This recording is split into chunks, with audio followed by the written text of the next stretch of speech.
Hoje pela manhã, nós tivemos uma ênfase toda especial, a Feira dos Talentos.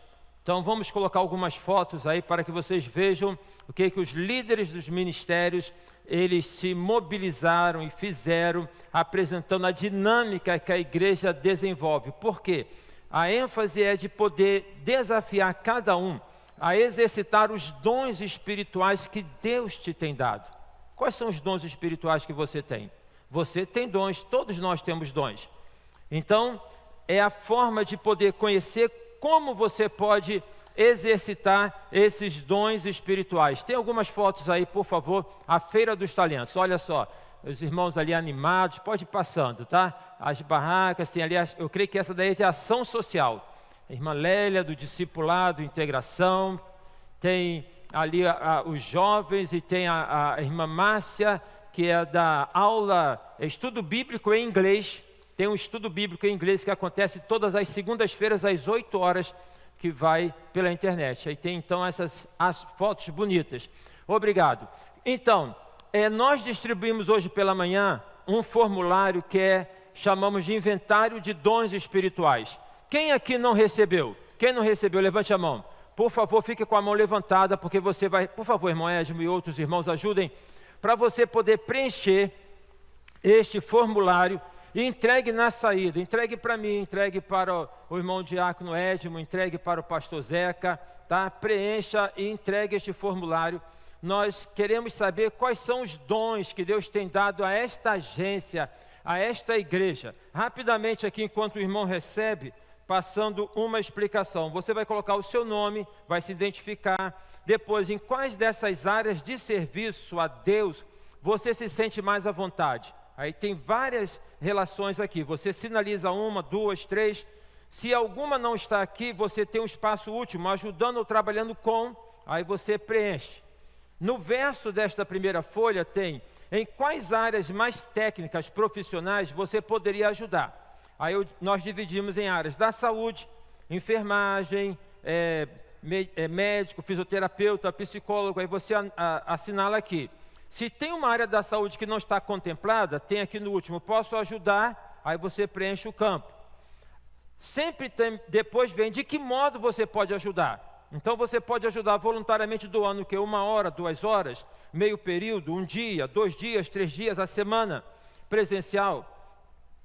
Eu posso ajudar voluntariamente dando palestras, o que é muito importante. Eu posso ajudar voluntariamente, mas de modo eventual, uma vez e outra. Eu posso ajudar, aí você assinala.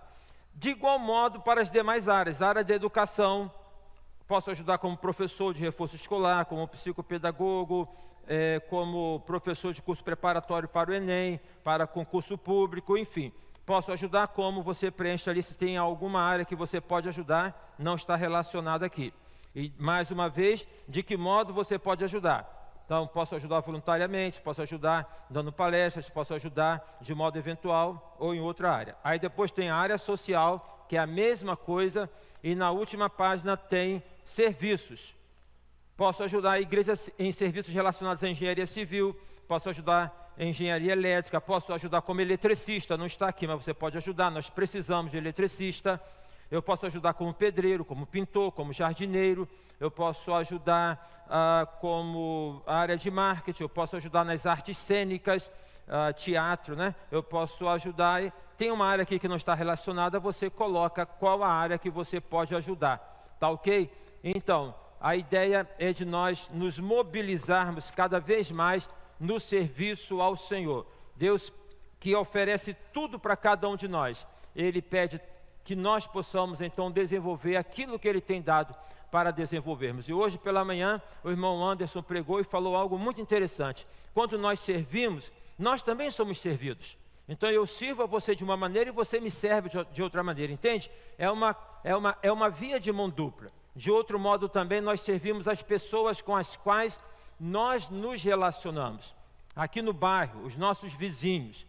Isso é muito importante. Tem muitas ações bonitas na igreja. Hoje também aconteceu um encontro do Ministério Infantil com os pais das crianças. Nós temos o Ministério Infantil na igreja. Você tem filhos pequenos de 0 até 12 anos de idade, venha com seus filhos para a igreja, traga para a igreja, para ele poder ter esse ambiente gostoso.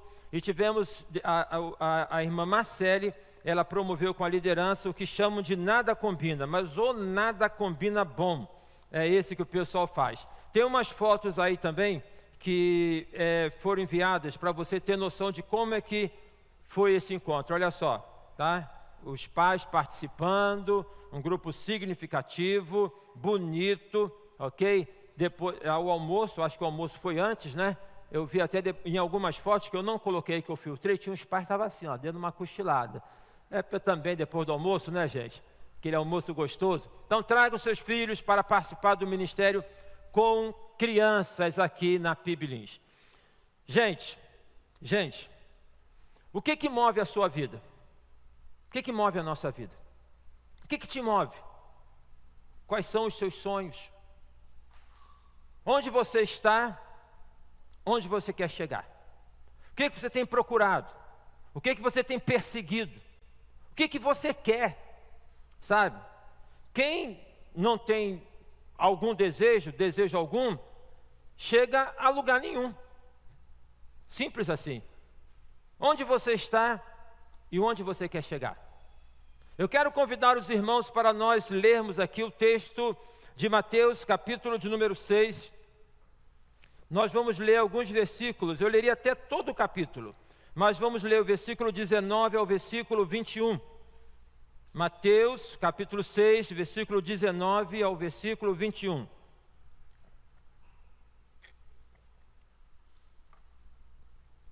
Mateus 5, 6 e 7, encontramos texto lindíssimo chamado de Sermão do Monte, mas que na verdade deveríamos compreender como sendo ensinamentos do monte. No monte, porque Jesus estava ali ao monte com os discípulos. São ensinos preciosos para todos nós. Mateus 6, 19 a 21 diz assim: não acumuleis para vós outros tesouros sobre a terra, onde a traça e a ferrugem corroem, e onde ladrões escavam e roubam. Mas ajuntai para vós outros tesouros no céu, onde traça nem ferrugem corrói, e onde ladrões não escavam nem roubam. Porque onde está o seu tesouro, ali estará também o seu coração. Onde está o seu tesouro, ali também estará o seu coração. O que move a sua vida? O que você olha para frente e tem lutado e tem perseguido para poder alcançar? Hoje eu vi uma reportagem na televisão falando de uma pesquisa, parece-me que foi feita por um órgão internacional no ano de 2020, sinalizando a síndrome de burnout de uma maneira muito mais preponderante nas mulheres. Síndrome de burnout é a síndrome do fósforo queimado. É a síndrome do esgotamento, a pessoa está esgotada. E esse esgotamento é diferente de cansaço. Esse esgotamento é diferente de estar cansado. É algo que vai consumindo, que vai queimando a pessoa, tá? Na sua energia, na sua vida. E abre caminho para uma depressão. Então, a síndrome de burnout tem consumido a vida de muitas pessoas. E por que tem consumido a vida de muitas pessoas? Será porque os alvos estão sendo alvos equivocados? Será?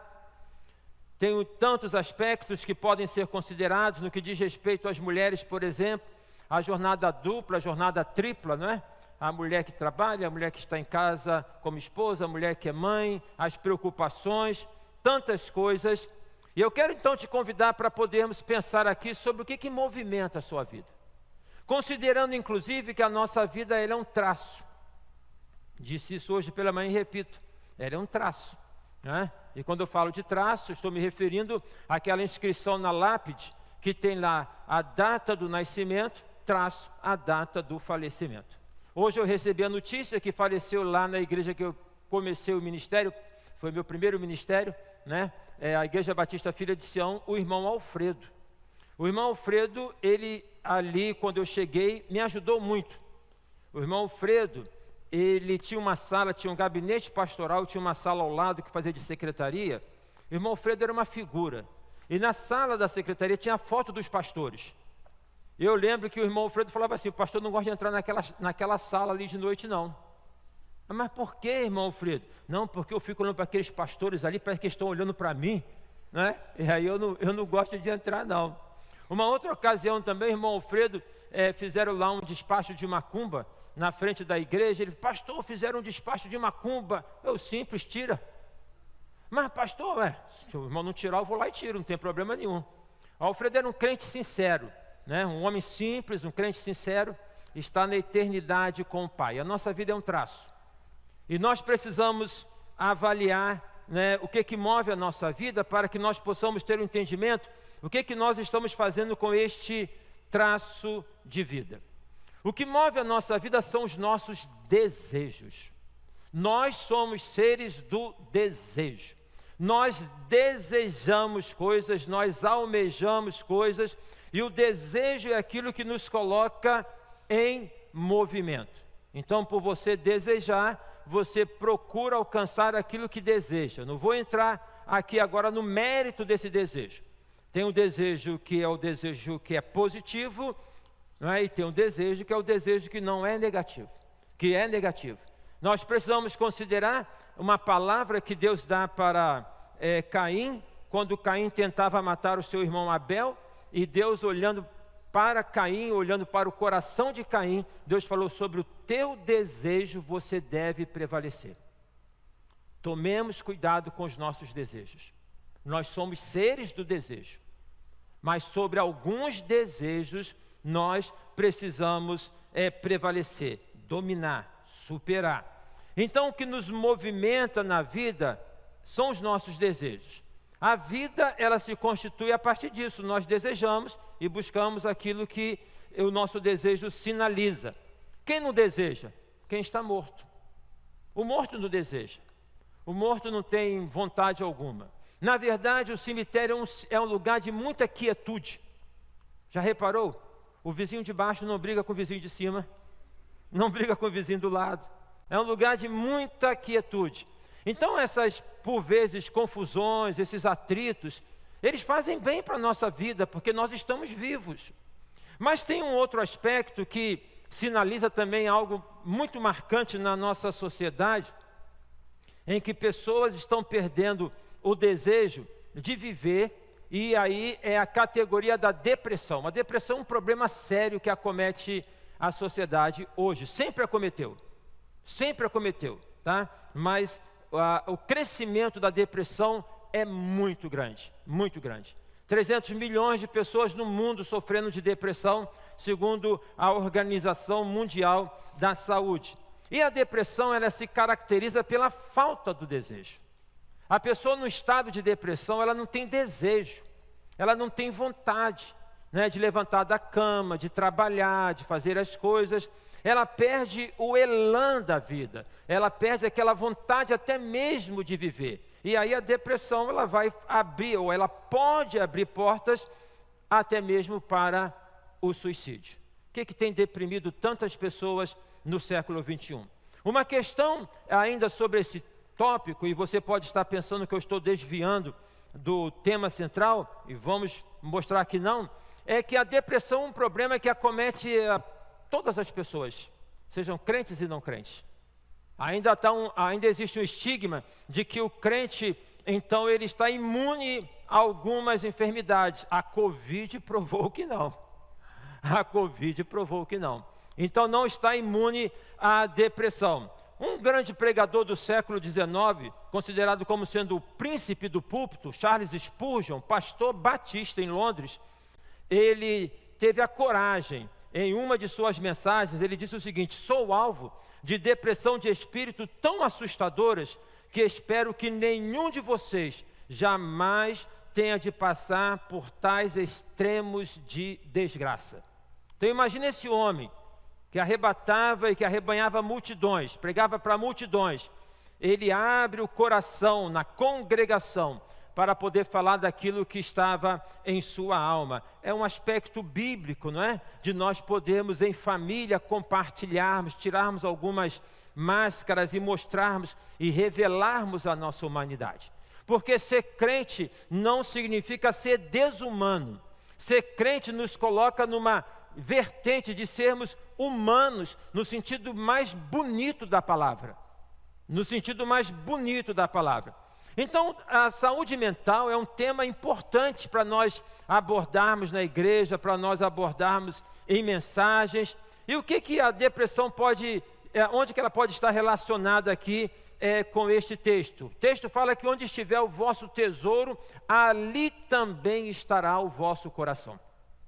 A palavra coração aqui é cardia, mas ela remete ao órgão do corpo humano, mas a compreensão é que ela é o centro, naquele momento, era o centro das emoções. Então, o coração como sendo o local onde se vive as emoções. Ainda hoje, tá? Tem o símbolo do coraçãozinho, vem aí daqui a pouco o mês de junho, o dia é em junho que é namorados ou julho? Junho, né? Tem o dia dos namorados, o coraçãozinho. Então, é a expressão dos sentimentos. As pessoas se deprimem por conta daquilo que elas, por vezes, colocam como movimento de vida. E por colocarem este movimento de vida em termos de desejo, de modo equivocado, se frustram e se deprimem. Não é esta a única razão, é claro, mas é uma das razões. Então, o que move a sua vida? Porque a depender do que move a sua vida, você pode vir a se frustrar. Não tem como viver sem se frustrar. Não tem como viver sem se frustrar. Não tem como viver sem passar por frustrações. Faz parte da vida. Mas nós, por vezes, constituímos alvos ou metas tão grandiosas e tão inalcançáveis que impossível de podermos alcançá-las e aí se frustra. Será que um dos aspectos que temos neste tempo de tantas pessoas deprimidas não tem a ver com esta sociedade que sempre está convocando a cada um de nós a fazermos mais, mais e mais? Já observaram isso? Inclusive agora, nesse momento pós-pandemia, onde muitas empresas, pela pandemia, liberaram, digamos assim, o home office, muitas permanecem, muitas já estão fazendo o aspecto híbrido, presencial e home office. E aí, aquela ilusão de que o home office era alguma ferramenta boa, nós estamos vendo que não é tão boa assim. As pessoas não estão conseguindo desligar. As pessoas não estão conseguindo desligar.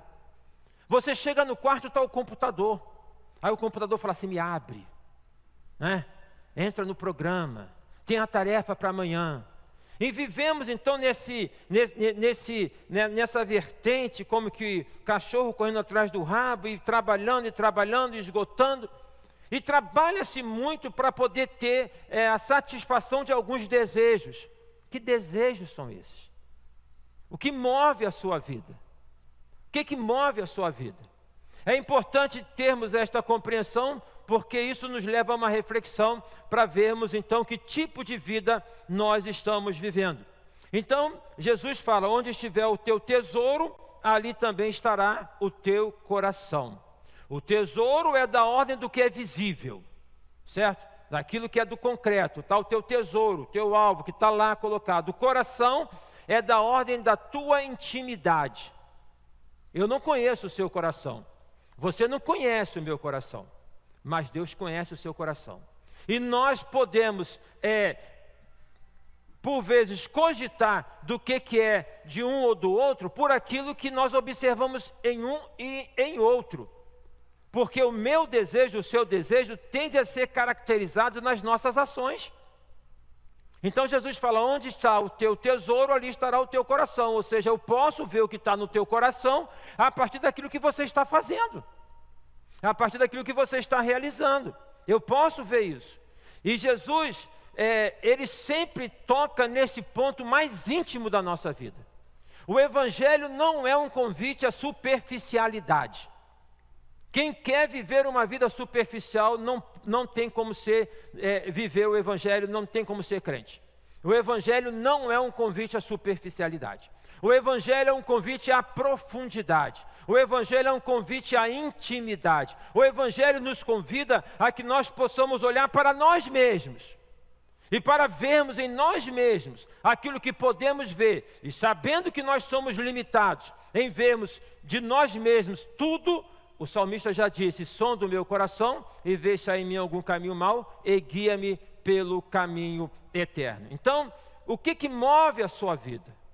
Jesus sabe o que tem te movimentado, mas Ele te convida a essa reflexão. O que move a sua vida? Né? O que você tem feito com esse traço de vida? De que maneira você tem utilizado esse traço de vida?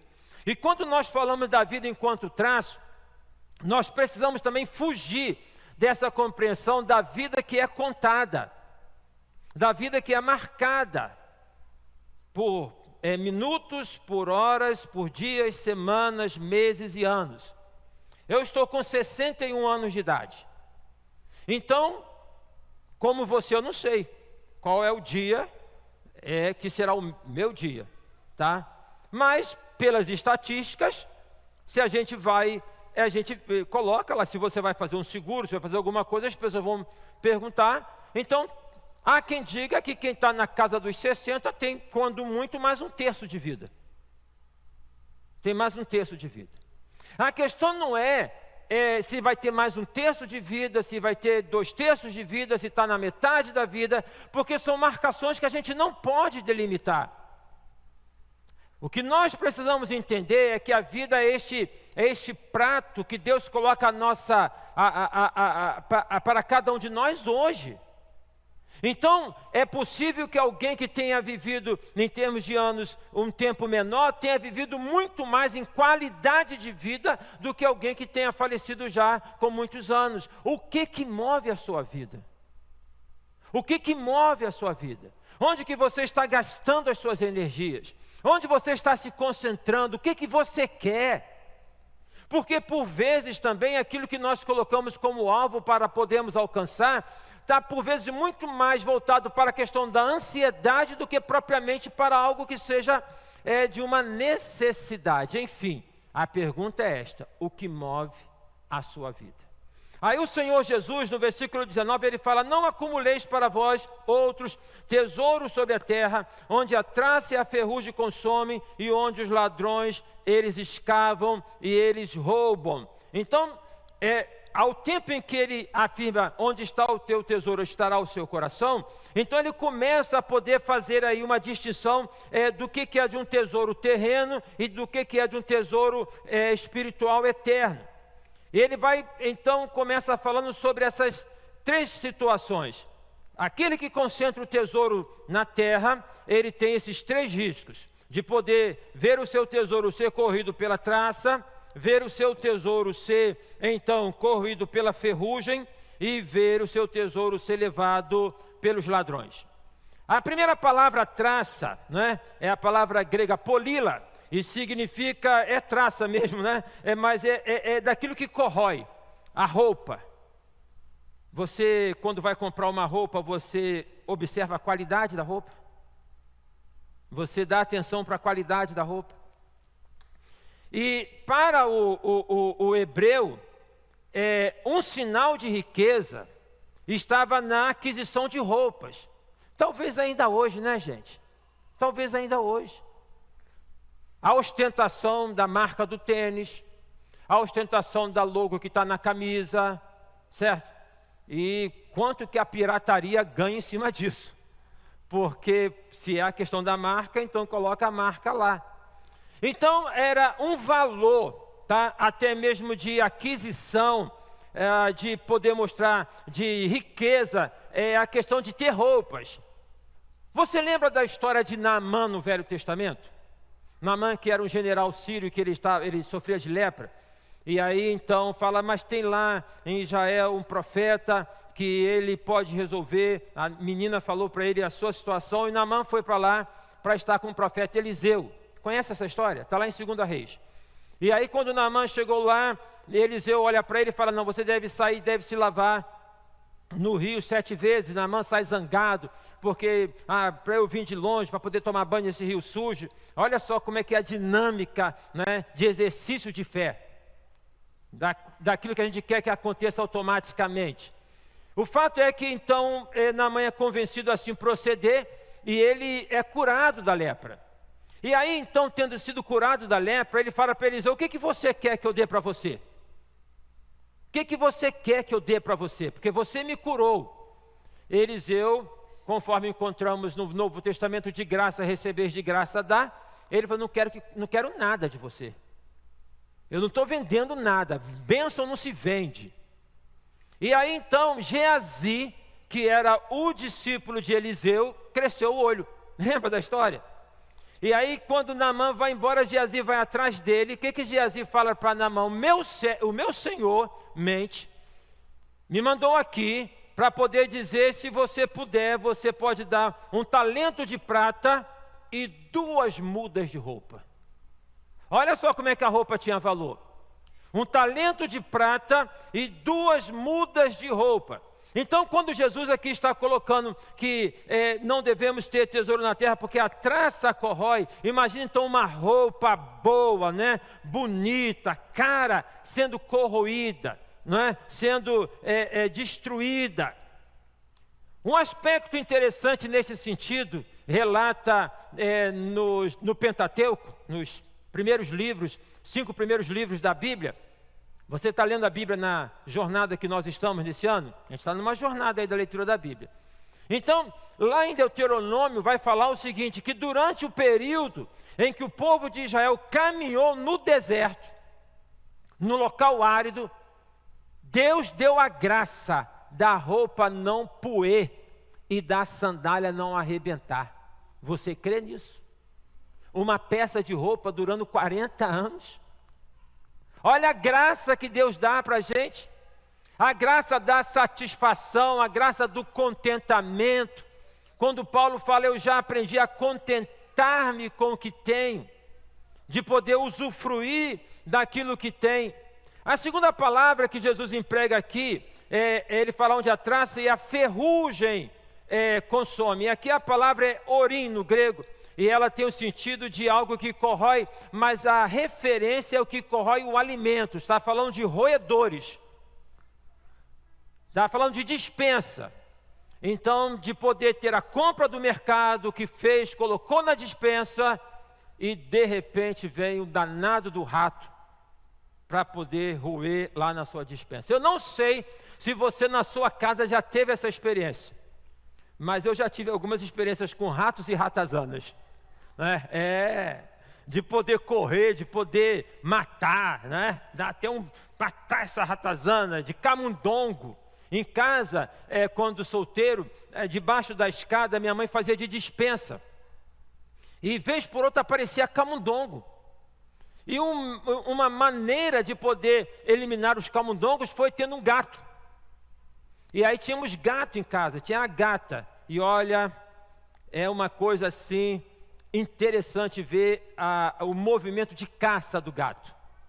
Porque o camundongo passa para lá e para cá, ele fica só ali assim, paradinho.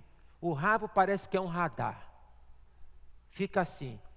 E no momento certo, ele dá um tapa. E interessante, quando pega, ele não vai devorar de início. Ele vai primeiro envergonhar o rato. Porque pega, joga para lá, joga para cá. Não sei se você já teve essa experiência. Joga para lá, joga para cá, só para depois devorar. Aí eu fico pensando, sabe, até naquele texto em que Pedro fala, não que o diabo é como um leão, é um felino, então ele está ali para poder, rodeando, bramando como leão, buscando a quem possa tragar. O inimigo, por vezes, ele faz assim, ele quer envergonhar a gente. Ele quer brincar com a gente. Ele quer expor a gente. Deus é aquele que, ele não que ele esconda, mas ele elimina nossas mazelas, ele não toca. O inimigo, ele faz questão de expor. Fica atento, fica ligado nisso. Fica ligado. Porque a Bíblia diz que ele está ao derredor. Então, a gente não vê com o olhar físico, mas ele está ao nosso derredor. A gente não contempla, porque está ali, até porque se o diabo fosse tão feio como se fala, muitas pessoas estariam correndo dele de longe. mas ele é da ordem da sedução, é da ordem da aproximação sutil, né? Toda aquela questão para poder tragar e expor. Toma cuidado com isso. Mas deixa eu falar uma outra coisa para você. Se você abrir uma brecha e o inimigo, como leão, pegando como se fosse um gato, te deu um tapa e você está tonto, antes dele te devorar, clama para o Senhor Jesus te salvar. Sabe? Não tem que ficar naquela questão do que eu fiz, do que eu não fiz. Agora é clamar a Jesus para salvar, porque Jesus vai lá e salva. Ninguém vai salvar um rato, mas você não é um rato. Você é alguém que Deus ama. Você é alguém, né, por quem Jesus morreu na cruz. Então, se você clamar por Ele, Ele te salva. Ele te tira dessa situação. Ele te sustenta. Então, o Senhor Jesus está colocando o seguinte, olha, é como a ferrugem, ou seja, tem lá comida, e tem lá guardada a despensa, e o roedor vem e destrói toda essa comida. Lembra do texto bíblico que fala daquele homem que ele tinha uns armazéns grandes, enormes, e que ele fala, eu vou derrubar esses armazéns e vou construir armazéns maiores. E assim ele o fez. E aí depois ele falou o seguinte, olhando para os armazéns.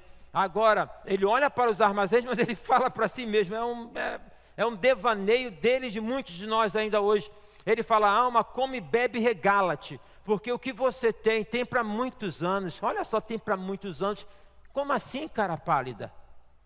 Quanto tempo você acha que você vai ter? No texto fala o seguinte, que Deus disse para ele, louco, esta noite pedirão a tua alma. E o que você tem preparado? Para quem será? O que move a sua vida, meu querido? O que movimenta a sua vida? Não desperdice energia à toa. Não se canse por aquilo que não tem valor. O que movimenta a sua vida? Questões, então, que possam corroer, destruir, aos poucos. Aí Jesus fala também, os tesouros na terra são passíveis dos ladrões. A gente acha que a questão dos ladrões é uma coisa do nosso tempo, da nossa época, do Rio de Janeiro, sempre teve. E aqui, o que o Senhor Jesus está colocando é um fato da realidade, as casas eram casas de barro. E qual era a perspectiva? Ladrão sempre é muito observador. Toma cuidado. Você está andando aqui no Meia, de celular, fica ligado. Está andando na cidade, fica ligado. Tem gente que é sem noção, né? Pega o celular e fica ali, daqui a pouco, ó, já foi, tá? Então, observa. Toma cuidado com as mensagens que você recebe no seu WhatsApp, naquelas imagenzinhas que vêm como sendo uma coisa tão... Toma cuidado. Gente, eu fico observando, sabe, algumas coisas. Eu vi num programa de uma mulher, relacionamento. Olha o nível de carência, o nível de doideira, né? Que uma mulher asiática, num relacionamento pela internet, ela conhece uma pessoa, e ali tem o contato e tal, e o cara fala assim, a pessoa fala assim, olha só o nível de doideira, eu estou na lua. E para poder me encontrar, eu tenho que ter dinheiro para viajar para ir. E a mulher deu dinheiro. Gente, é um nível, sabe assim, de doideira, mas também é um nível de desespero das pessoas, de solidão. Nós estamos vivendo um tempo de solidão, minha gente. Muita solidão. Também, segundo a OMS, a solidão está sendo um problema tão sério quanto a obesidade, pior talvez do que o tabagismo. Solidão. E solidão é algo assim que não é estar simplesmente sozinho, porque a pessoa pode estar sozinha e não sofrer de solidão. Porque às vezes é bom você estar sozinho. Às vezes é bom você ir para um lugar e ficar sozinho. Isso não é a solidão. A solidão é aquele sentimento que te corrói, em que você olha e não tem pessoas ao teu lado, você não pode se ancorar, você não tem alguém para poder compartilhar.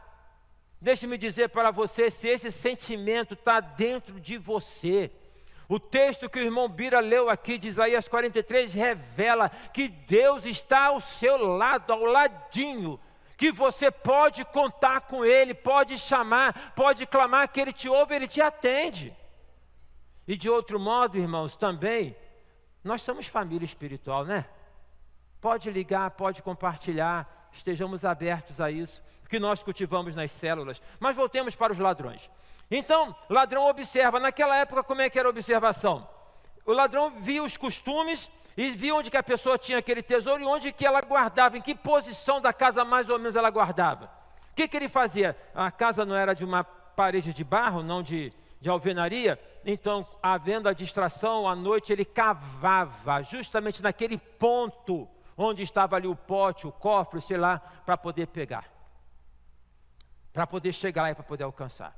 Então o Senhor Jesus, Ele está dizendo aqui o seguinte, olha, vocês prestem atenção, onde vocês têm colocado a emoção de vocês, o desejo de vocês, porque se coloca esse desejo nessas coisas efêmeras, né, nos prazeres, aqui tem muito a ver com prazer também, no nível terra a terra, você está entrando numa furada, porque pode acontecer isso, isso e isso.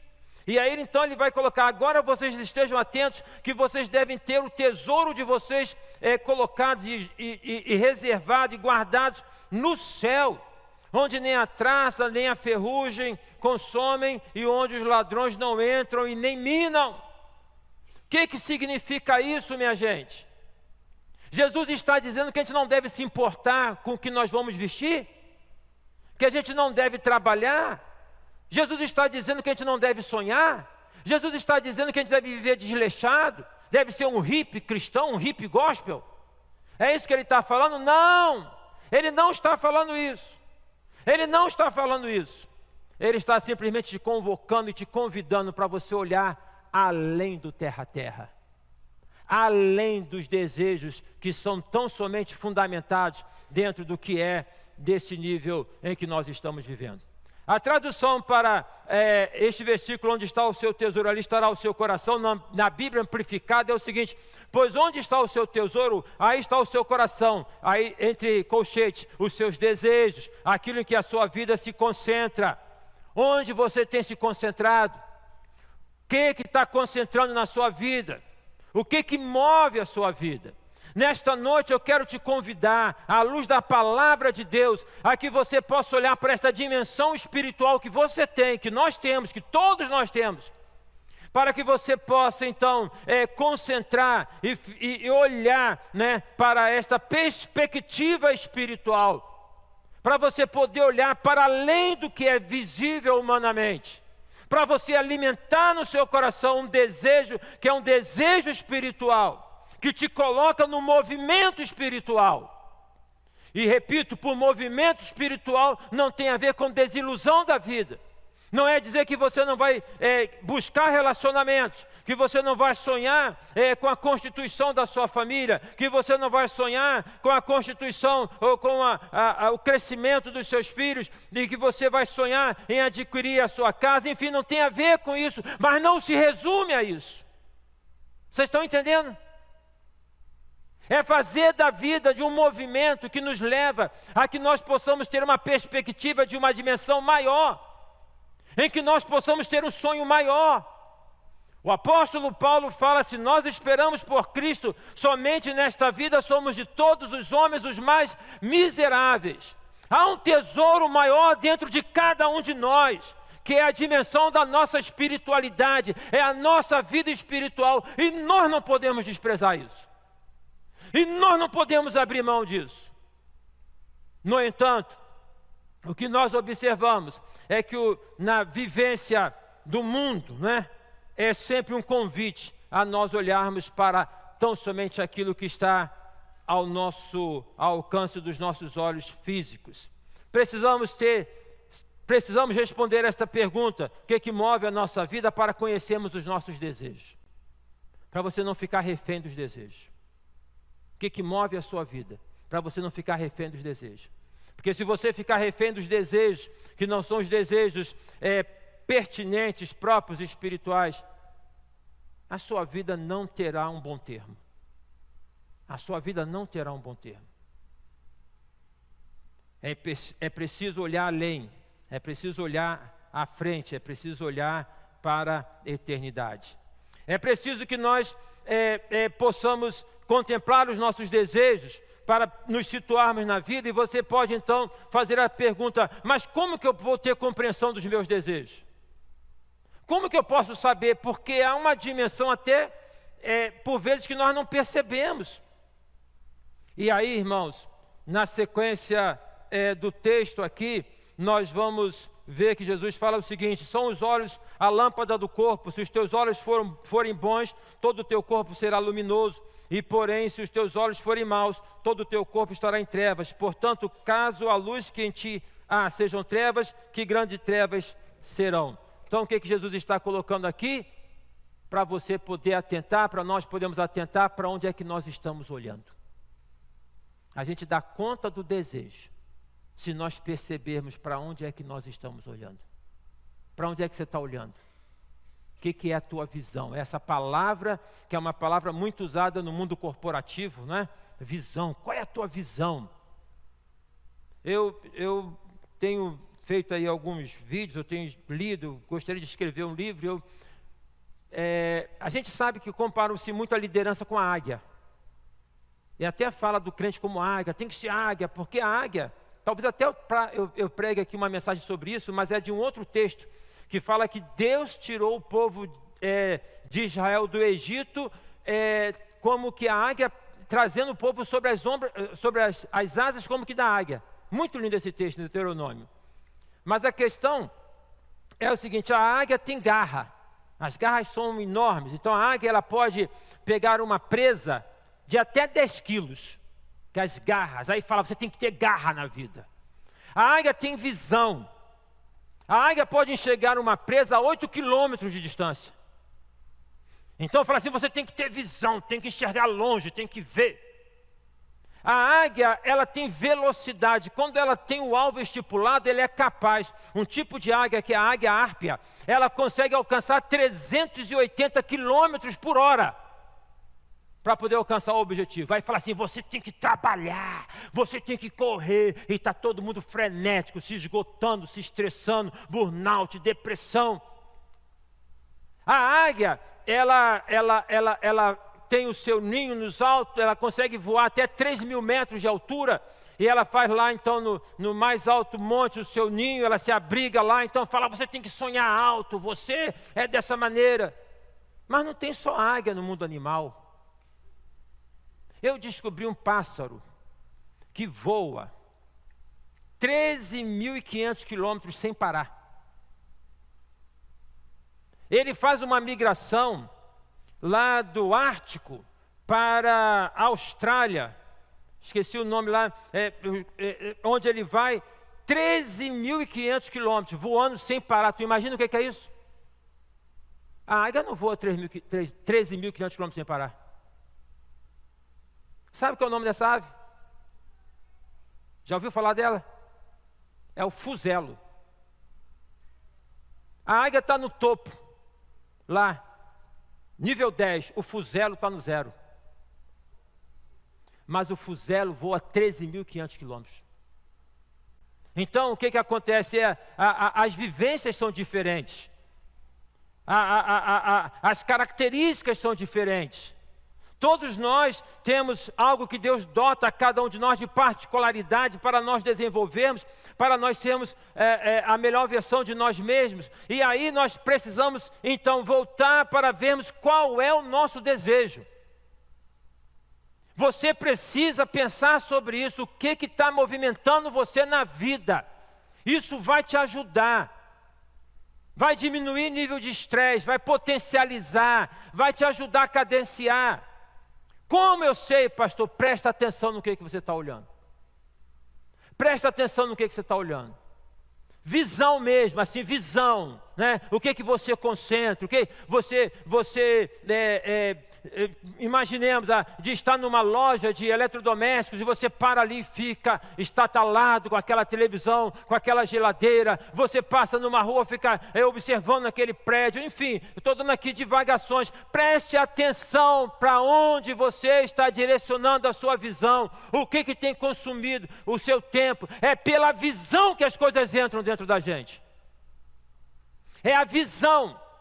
Aquilo que nós observamos. Então você está numa carreira, aí você olha para alguém e fala, aquele cara é muito bem posicionado, é muito bem sucedido, eu quero ser como ele. Aí você tem aquela visão. O que move a sua vida?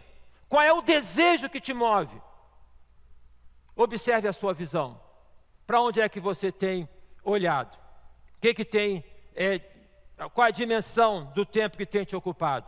Por que é importante nós observarmos os nossos desejos? Para que nós saibamos o que nos move, o que nos movimenta na vida. Para não ficar andando em círculos. Tem gente que anda em círculo o tempo todo, o tempo todo, o tempo todo, o tempo todo. Não avança nunca. Não progride. Fica sempre naquele negócio ali, como se fosse um hamster. Sabe o que é o hamster? Naquela gaiolinha, rodando, numa coisa sem fim.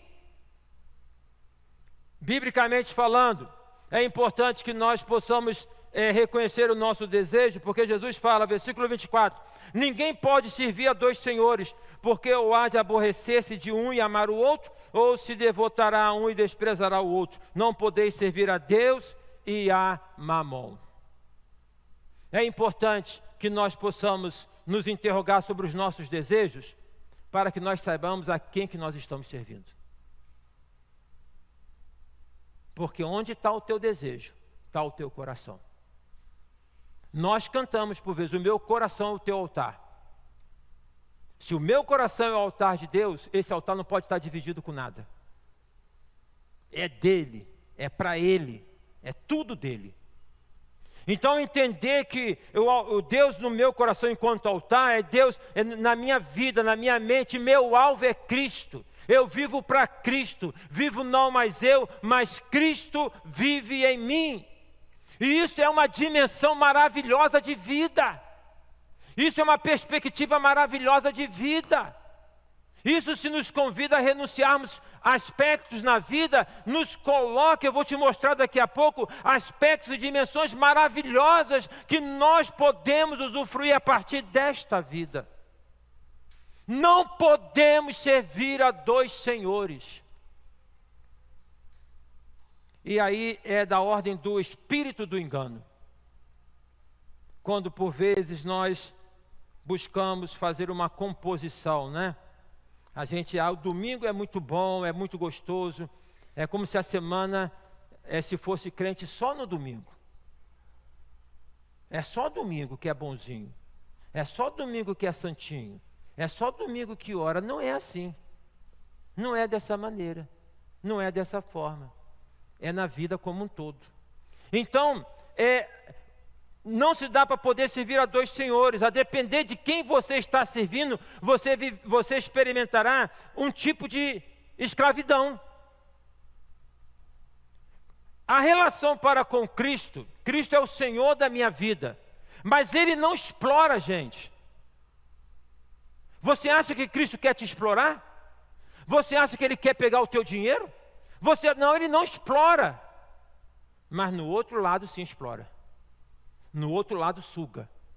E você deve ter alguns exemplos nesse sentido. Deve saber. Suga. Pessoas que são sugadas pela vida. Cuidado quando vocês fazem de alguém um parâmetro de vida e parâmetro de sucesso. Vários relatos que nós temos aí de pessoas, a princípio, bem-sucedidas,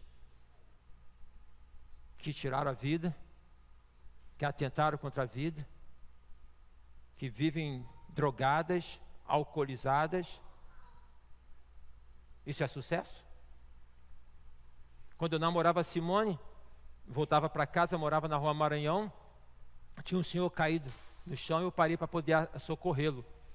E ali, quando me aproximei, vi que aquele senhor estava com um bafo de bebida. E na hora até me deu assim um mal-estar, porque se eu soubesse que era bêbado, deixava para lá. Olha só que coisa feia. Aí eu parei e peguei esse senhor, levei ali no botequim que tem na Dias da Cruz, na Souza Guiar, bem pertinho. Pedi um café para ele. Mas o senhor estava com uma boa aparência. E eu me recordo plenamente que ele fala para mim: meu filho, muito obrigado pela tua ajuda. Eu fico pensando, quem que você está imaginando que eu sou? Aí ele fala assim: eu sou engenheiro. Eu fiz pós-graduação na Inglaterra.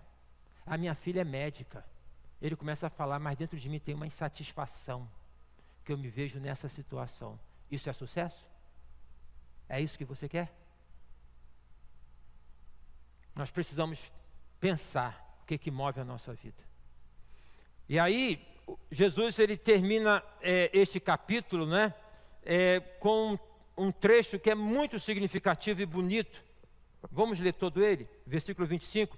Por isso vos digo, não andeis ansiosos pela vossa vida quanto ao que haveis de comer ou beber, nem pelo vosso corpo quanto ao que haveis de vestir. Não é a vida mais do que alimento e o corpo mais do que as vestes? Observe as aves do céu. Elas não semeiam, não colhem, nem ajuntam em celeiros. Contudo, vosso Pai Celestial as sustenta. Porventura não valeis vós muito mais do que as aves? Qual de vós, por ansioso que esteja, pode acrescentar um côvado ao seu curso da vida? E por que andais ansiosos quanto ao vestuário?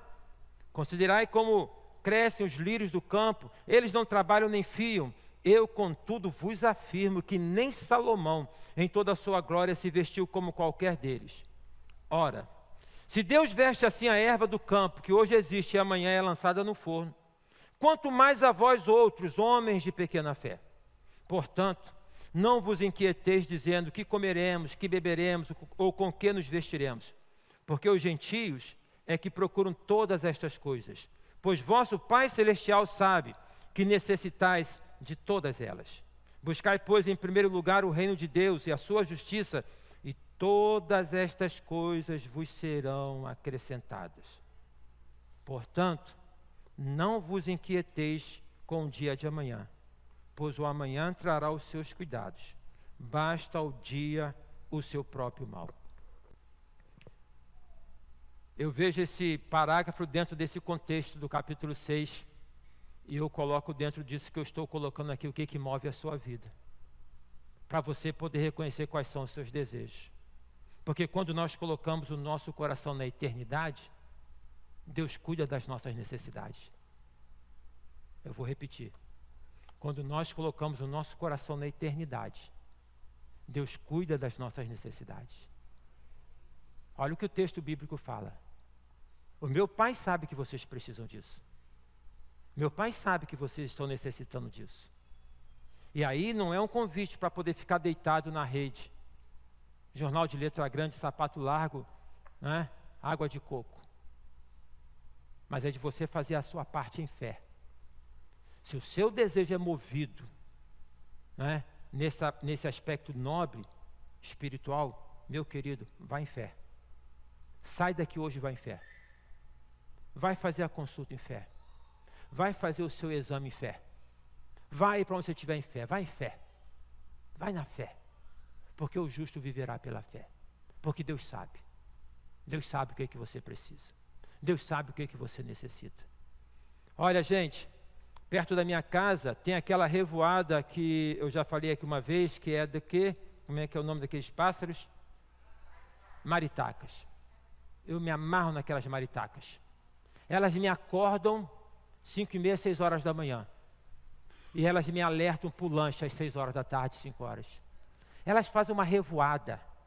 São lindas as maritacas. Como é que aquelas asas foram pintadas? Não tem borrão. Tudo direitinho. E a maritaca canta. Aquele, não sei como expressar aquele som que ela emite, mas é o canto dela. Ela acorda cantando. E ela volta para casa de noite cantando. Tem um provérbio chinês que fala que o pássaro canta, não porque ele tem um motivo, ele canta porque ele tem uma canção. A gente não canta porque tem motivo, a gente canta porque tem uma canção. Jesus é o motivo da minha canção. E aí, veja bem, se você sinaliza, se eu sinalizo, se eu vejo onde é o meu desejo, está direcionado, e se eu coloco esse desejo, se eu canalizo isso no plano espiritual, quando colocamos o nosso coração na eternidade, Deus cuida das nossas necessidades. Fazer ao contrário é o absurdo da insanidade, porque não consegue. Convite é submeter-se a Deus. Convite é depender de Deus. O convite é entregar a vida a Deus. O salmista diz: deleita-te no Senhor, e Ele concederá o que deseja o teu coração. Sabe o que é deleitar? É tranquilizar, ficar em paz no Senhor. Deleita no Senhor, e Ele concederá o que deseja o teu coração. Entrega teu caminho ao Senhor, confia nele, e Ele tudo fará. Você crê dessa maneira? Jesus Cristo disse: não fiquem inquietos quanto o dia de amanhã. Busque primeiro o reino de Deus, e todas as coisas vos serão acrescentadas. Você entende isso? O apóstolo Paulo disse: o meu Deus, segundo as suas infinitas riquezas, suprirá em Cristo todas as vossas necessidades. Você entende isso? Deus conhece o que você precisa. Deus sabe o que você está passando. Deus sabe das suas necessidades. Ele tem prazer e Ele quer te abençoar. Mas você precisa fazer dele o alvo maior na sua vida. Não ajunteis para vocês tesouro na terra, onde a traça e a ferrugem consomem, e onde os ladrões minam e roubam. Mas juntem para vocês tesouro nos céus, onde nem a traça nem a ferrugem consome, onde o ladrão não entra e não rouba. Eu quero convidar você nesta noite a que você possa realinhar a sua vida, fazendo de Deus o seu foco, rendendo-se a Ele, entregando a sua vida a Ele, colocando a sua confiança nele, submetendo aquilo que você tem no coração a Ele. Eu quero te convidar a entregar a sua vida ao Senhor Jesus, a você sair daqui hoje com Jesus, a você que está em casa começar uma semana nova com Jesus. Eu quero te convidar a que você possa entender que ao tempo que você tem tantas habilidades, você não tem uma habilidade, ninguém tem, de poder dar conta de si mesmo sozinho. Nós precisamos de Deus. Nós carecemos de Deus. Eu quero te convidar a você abrir o teu coração para Jesus. Eu quero convidar você a voltar para o aprisco, voltar para estar com Jesus. Talvez você tenha agido como agiu aquele jovem: eu vou dar conta da minha vida. E você está vendo que não dá certo. Não deu certo com ele, não dá certo com você, não dá certo com ninguém. Então o convite: vem e volta. Jesus não vai perguntar por que você foi, por que você saiu. Ele vai te receber de braços abertos. Primeiro convite: abre o coração para Jesus. Segundo convite: volta para Jesus. Terceiro convite: viva para Jesus. Irmãos, vamos viver para Jesus. Vamos colocar nossa vida para que seja vivida para o Senhor Jesus. Viva para Jesus. Faça dele o seu alvo maior. Coloque a sua vida à disposição. Diga, como disse o profeta Isaías, sem medo: Senhor, eis-me aqui, envia-me a mim. Você está perdendo tempo, você está gastando energia à toa, se você não está servindo ao Senhor. Você não tem que parar de trabalhar, não tem que parar de buscar os seus sonhos, mas se você não tem esse elan espiritual, você está capengando. E o convite é: viva para o Senhor Jesus. Feche seus olhos. O que move a sua vida? O que move a sua vida? Gostaria de saber nesta noite quantos aqui querem colocar Jesus como o motivo maior da vida, entregando a vida a Ele. Eu quero entregar minha vida hoje a Jesus, e eu quero viver para Jesus e para Ele. Quero ser movido por esse desejo de, não é? Eu quero essa força espiritual, eu quero esse renovo espiritual, eu quero olhar para frente, para a eternidade. Eu entrego a minha vida a Jesus. Levante a mão bem alto se alguém quer fazer isso. Deus te abençoe, Deus te abençoe, Deus te abençoe, Deus te abençoe. Tem mais alguém? Levante bem alto também. Eu quero fazer isso. Nome de Jesus. Deus abençoe. Pode abaixar a mão. Talvez seja o seguinte: você se afastou, você se distanciou, está vendo que não está dando certo, Não insista. Não insista, volta. Vem para o aprisco. Faça o caminho de volta. Jesus está com os braços abertos para te receber. Quem nesta noite está distante do Senhor Jesus e quer voltar para Jesus, levante a mão onde você está. Deus abençoe. Quem mais quer fazer isso? Levante a mão bem alto. Eu quero voltar para Jesus. Talvez você nunca tenha saído fisicamente, mas emocionalmente, espiritualmente você saiu. Deus abençoe, irmão. Levante a mão, quem mais? Deus abençoe. Pode abaixar a mão. Agora é para você, irmão, irmã. Eu quero viver para Jesus. Fala sério, irmão. Fala sério, irmão. Você tem vivido para Jesus? O que move a sua vida? O que move a sua vida? Eu quero viver para Jesus. Eu quero colocar literalmente, verdadeiramente, a minha vida nas mãos do Senhor Jesus. Eu decido desta maneira. A cada dia eu escolho Deus. Eu quero viver para Jesus. Eu quero viver para Jesus. Eu quero viver para Jesus.